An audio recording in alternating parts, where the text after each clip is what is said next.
စူပါဆန်ရဲ့အကောင်းဆုံးတွေကတပွဲဖြစ်တဲ့အိုင်းနဲ့စပါတို့ရဲ့ပွဲလေးကိုကျွန်တော်မြင်လေးမျှဝေပေးလိုပါတယ်ဟုတ်ကဲ့ဒီဟာဒီပြိုင်ပွဲစုံနောက်ဆုံးအိမ်ဝင်း10ပွဲမှာပြီးကူတကူတာခွင့်ပြုပေးထားရလောက်တဲ့ထိခန်းစစ်ပိုင်းကြစ်လက်တဲ့အာကြီးတို့ကခန်းစစ်ပိုင်းနဲ့မဟုတ်ဘဲနဲ့တိုက်စစ်ပိုင်းနဲ့ဆန်းဆောင်ရေးခေါ်ပါတယ်အဝေးကွင်းဆိုလို့ရှိရင်ခန်းစစ်ပိုင်း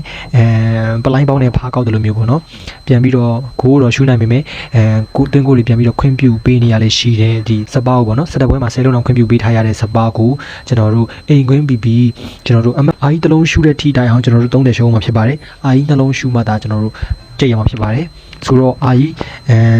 အမလူရဲ့ချက်ပြင်းပြနေတဲ့အသင်းပြီးမနေ့တုန်းကမန်စီးတီးတို့လီဗာပူးတို့ရှုံးထားတဲ့ဟာကိုအခွင့်အကောင်းယူပြီးတော့အာကြီးတို့ဒီနေ့ပောက်ကွဲအားကောင်းကောင်းနဲ့ဆော့လာမဲ့ကြီးမျိုးလို့မြင်မိပါတယ်ဟုတ်ကဲ့ကျွန်တော်တို့စပါးပါမှာလည်းပရီးမီးယားလိမှာအဝေးကွင်း9ပွဲဆက်ရှုံးပွဲမရှိသလိုအဝေးကွင်းမှာဆိုလို့ရှိရင်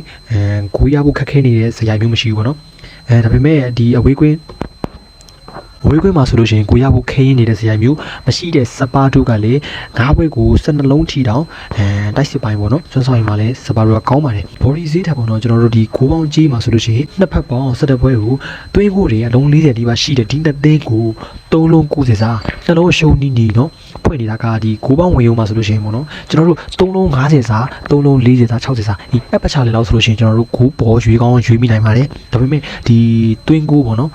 ရဖို့ခင်းလေးမရှိတဲ့ဒီနှစ်သိန်းကိုဂိုးပေါင်းနှလုံးရှုံနီးဖွင့်ပြီးတာကြတော့ဒါကျွန်တော်မြင်ဂိုးပေါင်းဝင်ယူလေးဒါတော်တော်ပြော့ရုံမြင်ပြီးတဲ့အတွက်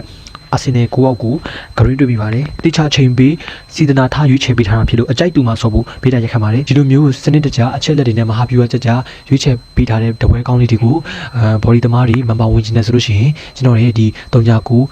964 6365 6 Viber မှာလာပြီးတော့ဆက်သွယ်လို့ရပါတယ်